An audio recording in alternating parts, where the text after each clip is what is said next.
Hey, you're keeping company with Connor here, and you're listening to another Townsquare Spotlight. We got a great guest for you guys today. You know him from films like Apollo 13, The Waterboy, The Grinch, Austin Powers, Star Trek, The Rocketeer, and so much more. He's going to be guest starring on The Bold and the Beautiful on CBS. With us today, incredible renowned actor Clint Howard. Clint, how are you today? I'm doing good, Connor. How are you doing? I'm doing great, and it's an honor to be speaking with you. And I just got to say right now, one of my girlfriend's favorite movies is The Grinch. And it does not have to be the holiday season. She will put it on anytime. So I'll see your role pop up like anytime during the year. So she just wanted to say hi, pass along a hello. Well, The Grinch was a memorable movie to work on, and it was certainly different. There were challenges as an actor, and yet, at the end of the day, it was a wonderful opportunity to act and, do what we do, which is work and bring home the bacon. Also, being a part of Jim Carrey and watching him create, being on the set a lot and just watching what he did and just what a miraculous frigging turn he did. Because, when you spend 3.5 hours in the makeup chair, and you put on a big, heavy rubber that was sort of like a wetsuit, only it had hair.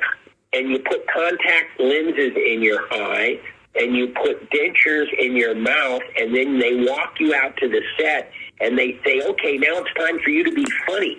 The last thing you want to do when you got all that crap on you is be funny. No, understandable. And the fact that Jim got into the skin of the Grinch, literally, and created a character that is enduring. Listen, we watch it all the time. I love that. We watch it all the time. My wife and I, and we have a daughter, a 14-year-old daughter. I mean, it doesn't have to be Christmas for us to get a little taste of the Grinch.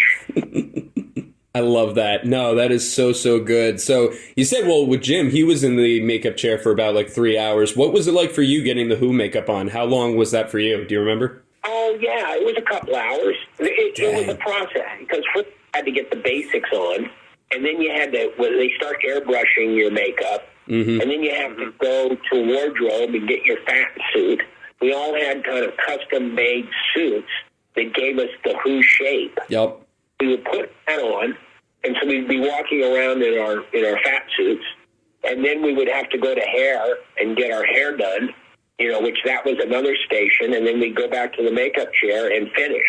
So all in all, a couple hours for all the Who's. And it was an amazing process because they had a soundstage at Universal Studios that was dedicated just to makeup and hair.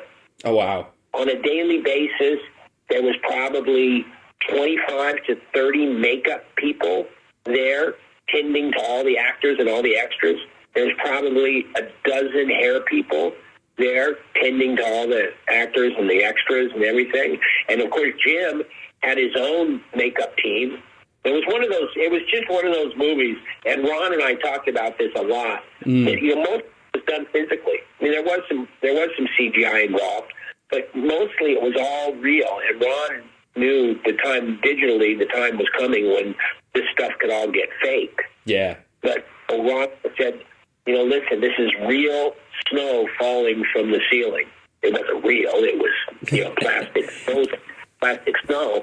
But the sensation of being on the set was something that probably will never happen again. Probably not. It really is a Hallmark movie. It's just absolutely remarkable and incredible that you were able to be a part of that.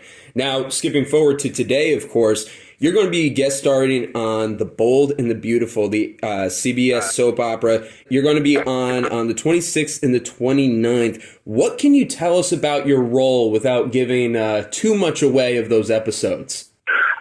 Well, listen, I'm playing Tom the homeless guy, and there's two characters that played by Sean Kanan and another actor, Tanner, Deacon and Finn, who are frantically chasing after somebody trying to save their life. And they run across this homeless guy who happens to have some information. Certainly we'll give them the information, especially if he can get a free meal out of it. And so anyway, it's an interesting first scene, and Tom does not disappear. I can't give you too much details. Yeah. But, the alley is not the only place where you see Tom. Interesting. And I so enjoyed so far my experience. It's a fun group of people. My wife, Kat, and I are good friends with the Canaans, Sean and Michelle. And Sean is a wonderful actor. And Sean and I are going to work together on another project. But on The Bold and the Beautiful, getting to be around the set with him and work with him, it's always fun. You know, you meet new people, you create new friends. I love the pace. It's actually kind of fun once you get past being intimidated by the fact you're doing 35 pages a day. But the pace is actually really cool. It's invigorating. I mean, there's no delay. There's no stopping. Once you show up to work, you start working, and you know, you finish. At the end of the day, you're done. But it's amazing how much they accomplish. Now, you've been known more for your films than anything else. Have you done much soap operas in the same format as this? Well, sure. Well, back in the 80s, I did a few episodes of a soap opera called Santa Barbara. Okay, gotcha. But I hardly have a memory of working on Santa Barbara. I mean, I know I worked on it, and because I see it. And there was an actor named A. Martinez who was one of the stars of Santa Barbara. Well, I worked with A years before when we were both kids on a TV series called The Cowboys. So I worked on my fair share of television, Seinfeld, and oh yes, of course I did different versions of Star Trek. Oh yes, of course. You have a unique record. You've been on 5 generations of that. That's incredible. Yes, it is. It is. And it is. It's something that's really, I so appreciate. First of all, I appreciate getting hired. Yes. I appreciate the work. I also appreciate the connection that fans have with the Star Trek universe. Now, I'm curious. I know Ron and Bryce have done more Star Wars. You have done more Star Trek. Do you guys have those in-family rivalries between Star Wars and Star Trek? No, it's work. It's entertainment. I mean, listen, I worked on Solo when Ron had an opportunity to direct Solo. Yes. And stepped in and finish that movie and craft a movie. Ron saw an opportunity that he could bring me in, and I could be successful playing this character, Ralakili, and I did, and it was fun. So I'm in the Star Wars universe, and I know Bryce has directed episodes of Mandalorian, and she directed another thing. I believe she worked on a series called Skeleton Crew. Yep, upcoming, yeah. Oh, yeah. No, listen, it's not like a rivalry like baseball where, there's somebody throwing somebody's head and there's a big brouhaha. I mean, it's whether you're working on Star Wars and Star Trek, it doesn't really matter. And in fact, I'm one of the only actors. I mean, I've been in both universes. Yeah, so, and that's impressive. And I like to work. I really enjoy the process. I enjoy the fruits of the labor. The one thing I've been doing it for 62 years now. God bless. And the one thing I really enjoy is the fact that it gives myself the opportunity to experience life, because there's a lot of time where you're not working as an actor and you've got to do other things. But boy, working on Bold and the Beautiful has really reintroduced me to the everyday going to work, and you have to study your lines.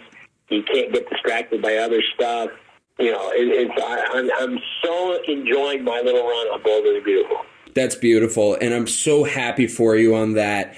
Unfortunately, we're running out of time. I know that you have to run. Clint, thank you so much for this opportunity. You can catch Clint on The Bold and the Beautiful on April 26th and 29th on CBS, 1:30 Eastern Standard Time. Clint, this has been a real honor speaking with you. I wish I could speak with you all day. This has been great. Well, we'll catch up later. Let's make a plan on that. I would love that. Seriously, I would really love that. Let's do that.